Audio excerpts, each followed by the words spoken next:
Simula nung araw na nangako ka sa akin, ang sabi mo mahal mo ako.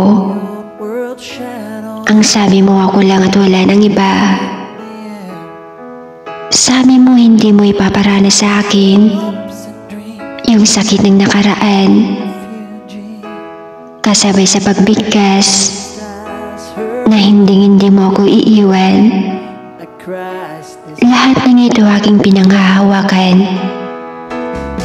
Pero bakit? Bakit ngayon bigla kang nang iwan? May nagawa ba akong mali? May kulang ba? O sadyang hindi lang talaga ako kapili-pili? Di ba nangako ka?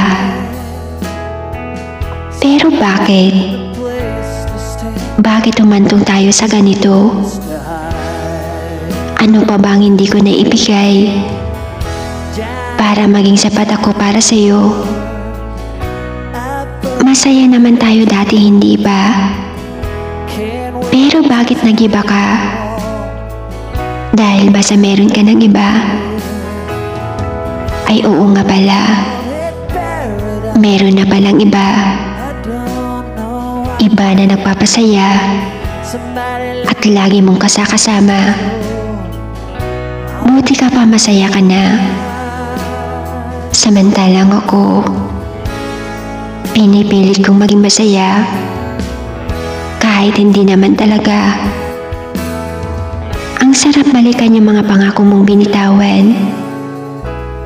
Pangako na sa iba mo na ilalaan.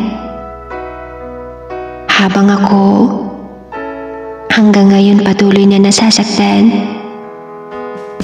Kahit ganun man, hinihiling ko na lang na sana yung taong pinili mong pahalagahan, huwag mo sanang saktan at iwan, tulad ng ginawa mo sa akin ng panahong ako pa ang nandyan.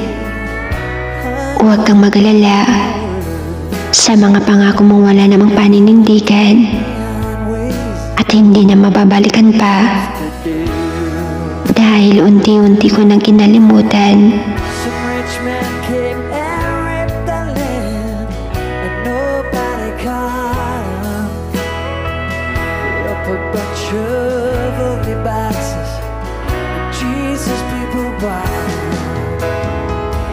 They call it paradise, the place to be.